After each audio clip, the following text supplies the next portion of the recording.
Billy Reeves here. Welcome to the Kscope podcast. I hope you're well. An exclusive coming up with James and Daniel from TesseracT and tracks from their new LP, which is out now. First up, though, from the forthcoming album from Gazpacho. It's entitled Soyuz, and this is Exit Suite.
Gazpacho, Exit Suite from Soyuz, and the album's out on May the 18th. Now check the visually stunning and emotive new video for that track on the Kscope video channels and website. Essentially a short film, a collaboration project between Kscope and the University of South Wales, Cardiff. It was created by Dewey Allen.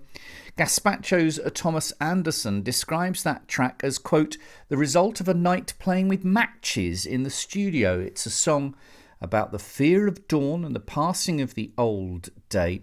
The matches were supposed to be our short, flickering lives in this dark universe, and we ended up making a rhythm out of them and building a song on that rhythm, unquote. Now, Gazpacho have confirmed that they will be taking Soyuz on the road this summer, with a series of headline shows and an appearance at B-Prog, my friend, in Barcelona, with more dates to follow. I'll see you at the Dome, Tufnell Park in North London for the show on May the 28th.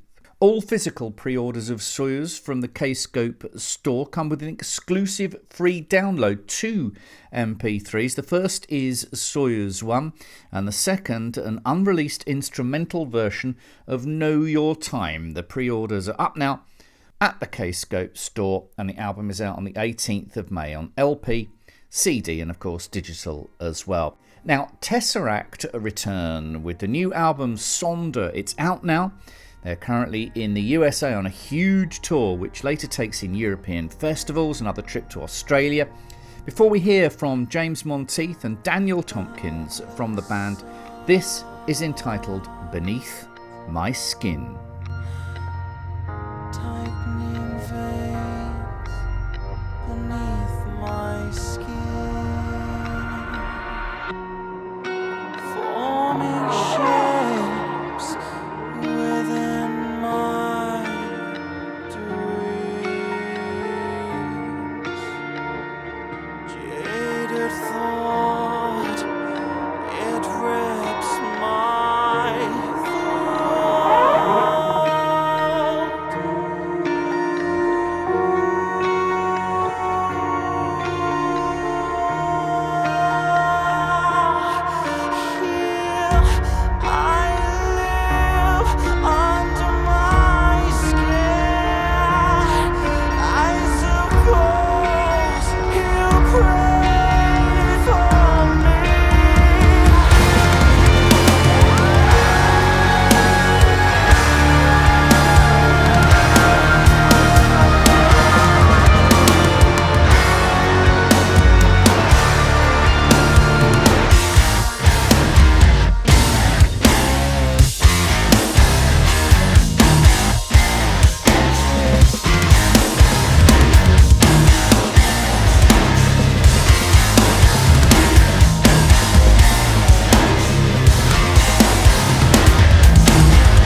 just might be enough to drag me under beneath the waves.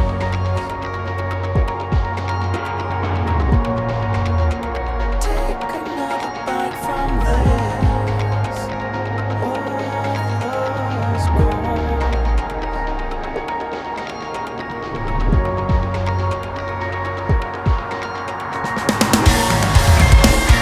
Take another bite from me. Where it's your turn, and it just won't be enough to drag me under. Take another bite from this worthless corpse, and it just won't be enough to drag me under.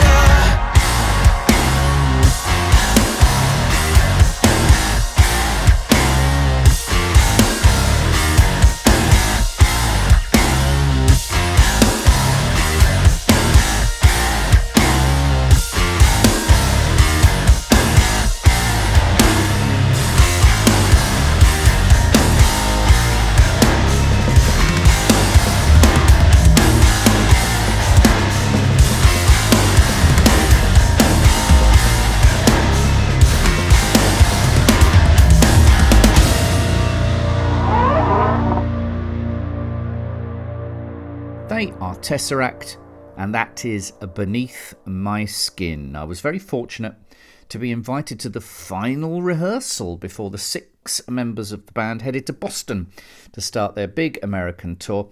I shared a cuppa with James Monteith, the guitarist, and singer Dan Tomkins, and I started by asking Daniel, who is the most rock and roll member on tour? I think things have changed quite a lot over the years, haven't they?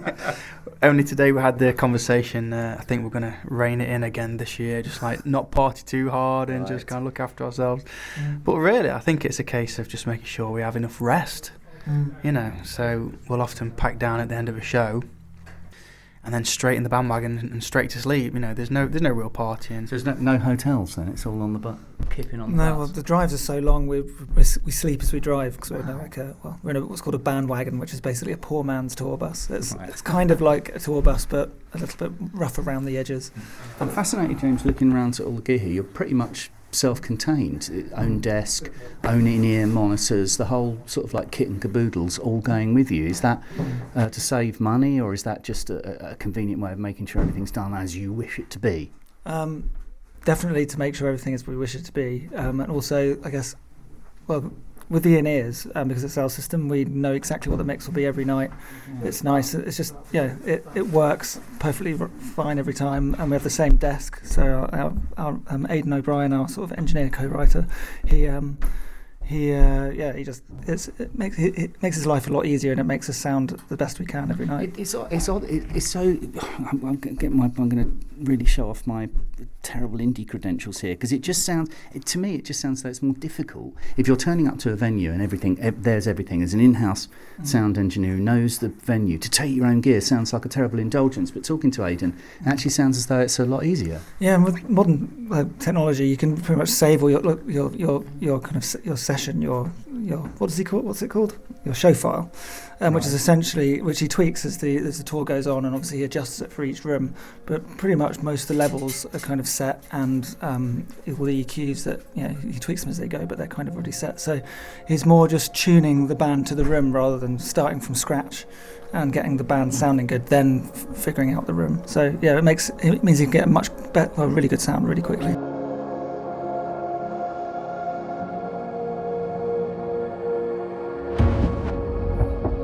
I can't be further away from endless love. One voice in the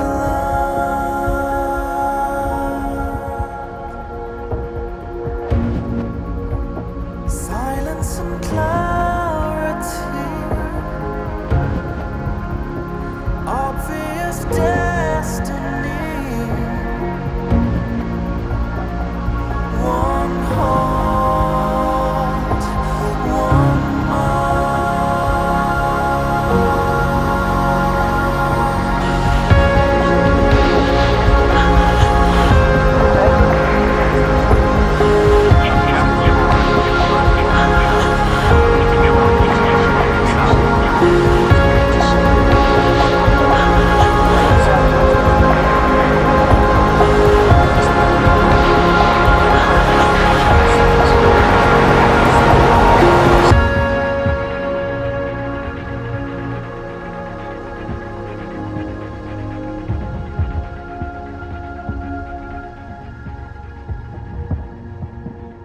We're now, essentially, as we sit here, at the end of rehearsals for what is an enormous American tour, right?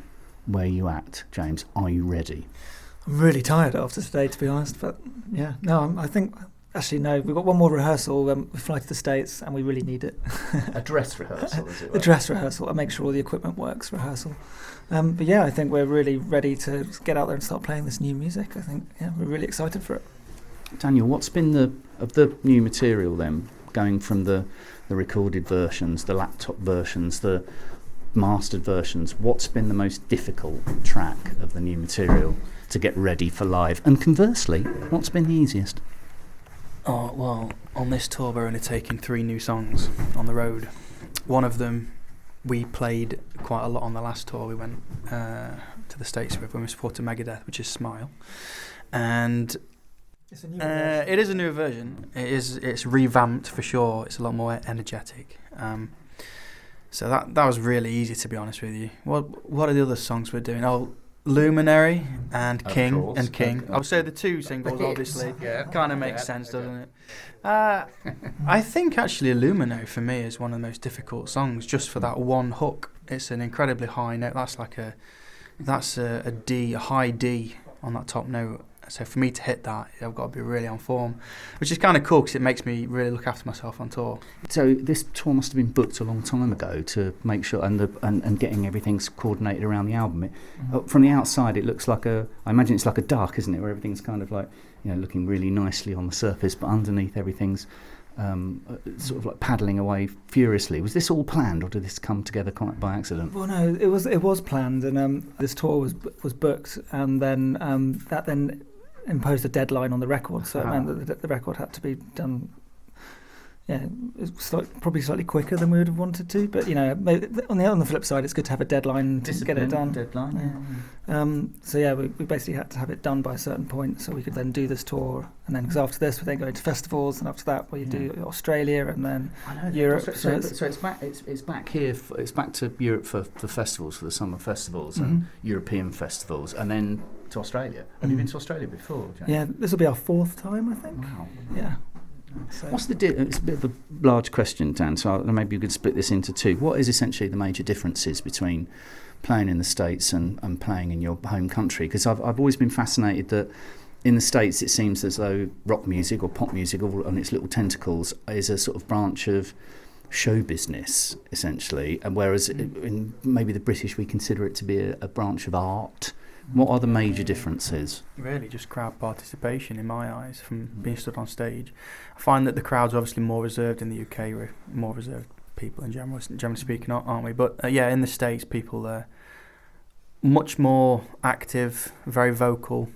There seems to be a higher energy in the States from the crowds as well. Well, it's party music, isn't it? Metal and all, for want of a better word. It's huge over there, music, yeah. And I think we've actually, we've toured the UK a lot of times, but the States we've toured it relentlessly for the past several years, haven't we? So I think this might be tour number 10 now, which is... Why is that, though? Why are TesseracT, touring the hell out of all the little corners of the States? And why like the Kinks or Heavenly or Charged GBH, are you bigger in the States than you are in your own home country? I think it was kind of luck at the beginning of when we first got signed to Century Media. We were signed to the US kind of wing, and they wanted us out there, and we had an amazing opportunity to open for Devin Townsend, and that kind of really set us off running there. And so we went back immediately after that to do a tour with Protest the Hero, and we very rapidly started to build up much more momentum there than we did here. I don't think we actually did like a big European tour until probably about 2014. In 2010 we were doing it in the States. So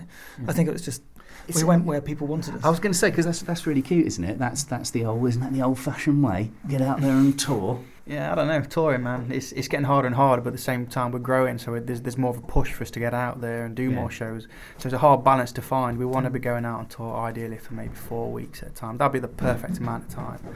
But there's always that demand to do more shows and play more, different markets. What's your relationship, you two, your relationship with the record now?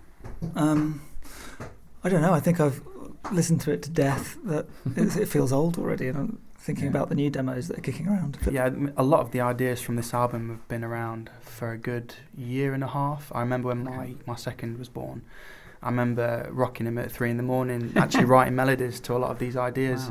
Wow. So yeah, they've been around for a while. In fact, we've actually got a lot of ideas that we want to revisit. I think personally, for me, I think that the best is yet to come. Oh, well, that's always a in good actual yeah, fact. that's it. Anathema always say that career-wise. Are you digging all of your contemporaries on the label, James? Yeah, they're fantastic bands on the label. We were talking earlier about I Am the Morning. I think their record's fantastic. Obviously, Anathema are great, and I really enjoyed Danny Kavanagh's album last year as well. And what else has there been? It's been loads of cool stuff.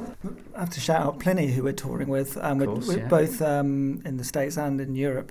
It's instrumental kind of prog rock stuff, fronted by Pliny, the guitarist, and he's a very young guy. I think sort of mid-20s. So he's Pliny the younger. Yeah.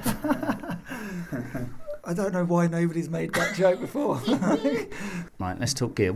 James? What's the thing, the item quippy that you've got to take that you cannot be without, and then what is your gone? What's the thing you're most indulgent with? Well, I guess the guitar has to stay, really. Without a guitar, you can't really do very much.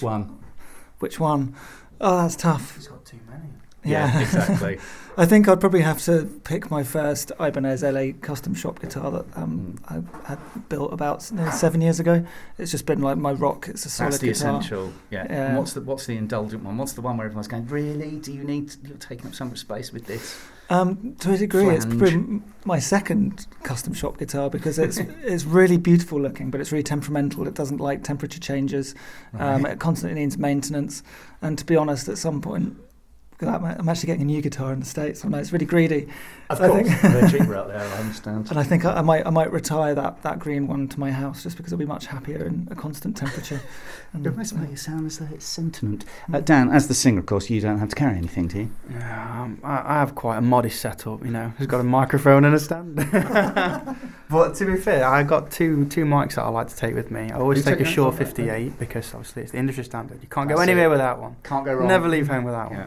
But also, I like to use live condensers on stage when the stages allow it, obviously, because they're just big drum mics in the day, cymbal mics.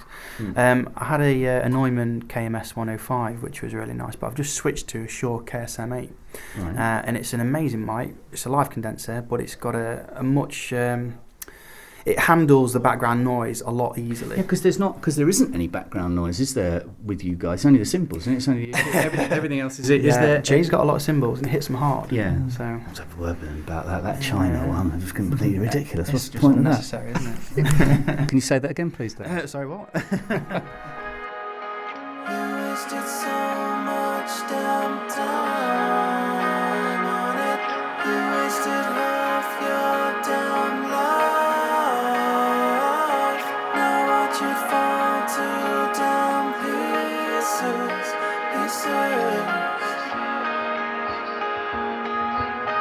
It's not about the love I know. Counter on the wall hand. Too many torn apart and thrown aside in pieces, pieces.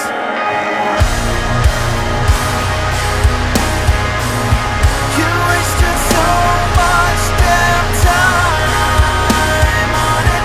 You wasted half your damn life. Now watch it fall to damn pieces, pieces.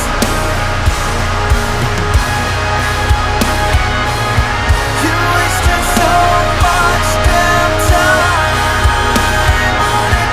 You wasted half your damn life.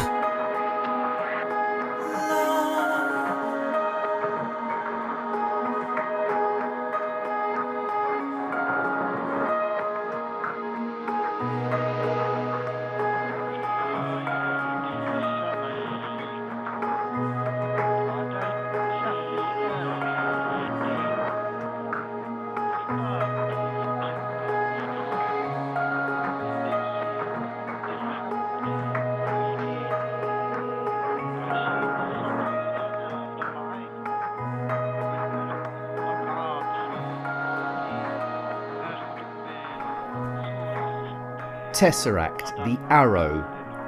Before that you heard Orbital, and before that You heard Beneath My Skin. And Sonder is out now.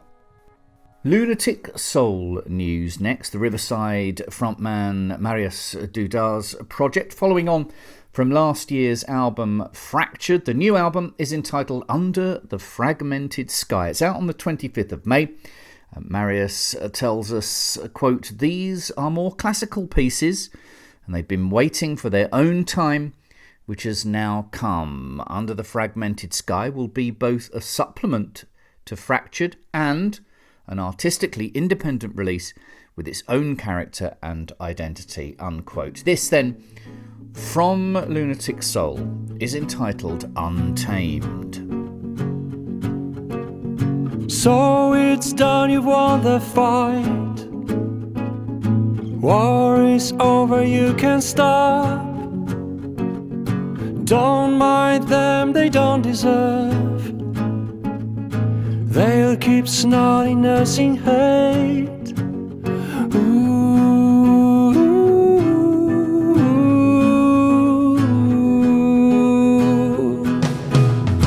Welcome back, you're wide awake. Nightmares over, no more pain. You took the string up to the night. There's a way to make it right. And it's going to be the best story of your life.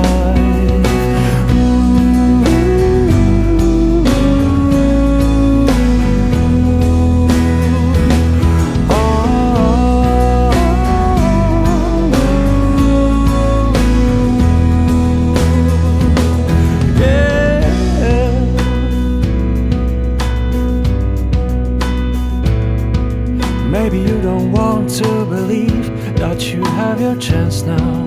Inner dreads remain unchained.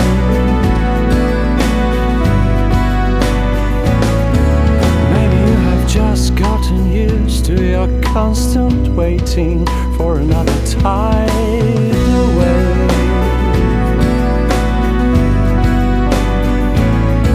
But your war is finally done and you have to deal with that. Oh.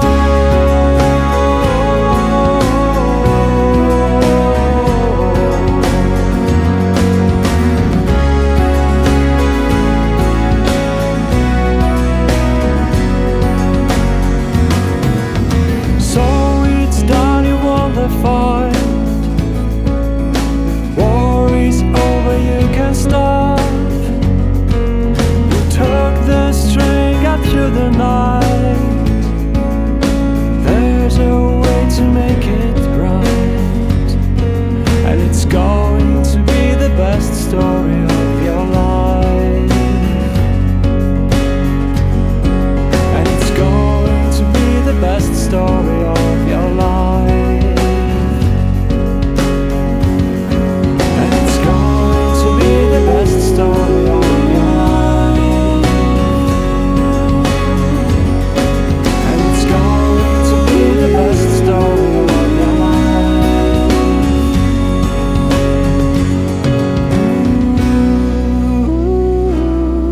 Ooh,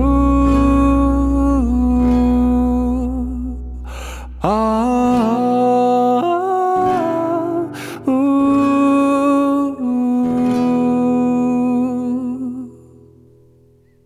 That's Untamed, and they are Lunatic Soul. I've got some Pineapple Thief news for you. The Pineapple Thief have announced details of their new record on their page on the Kscope website. The name of the new album, Dissolution. Main man Bruce Sword says, and I quote, "The title reflects the disintegration of relationships and the undoing of our social fabric. We're living in a time when supposedly we are more connected than ever before, but I personally am at my happiest when I unplug that connection," unquote. The Pineapple Thief have also announced that they'll be taking Dissolution on the road starting in September of this year, and that tour will include their biggest show to date at London's beautiful and prestigious Shepherd's Bush Empire. The Kscope website for more details. Now, before I go, just want to say thank you for joining myself, Billy Reeves, for this episode of the Kscope podcast. As ever, we're humbled by the music played here and also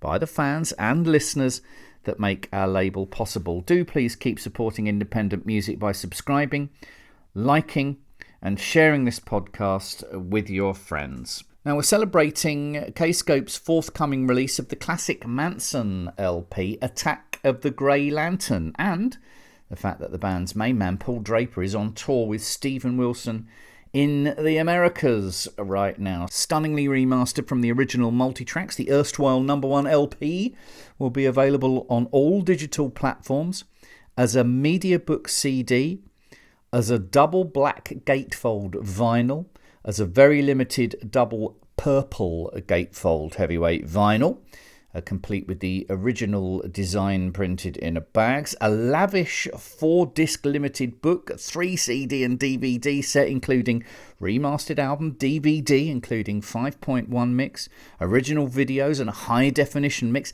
a 70-page book with a new extended essay on the making of the record and its impact, and a CD of never heard of before demos, rarities, outtakes, and a CD of selected Mansun BBC sessions. The whole caboodle is out on the 8th of June, and you may remember the publicity stunt for this track 21 years ago last week, of them chucking the cash around at Liverpool Street Station. Here then is the remastered version of the Mansun classic Taxlo.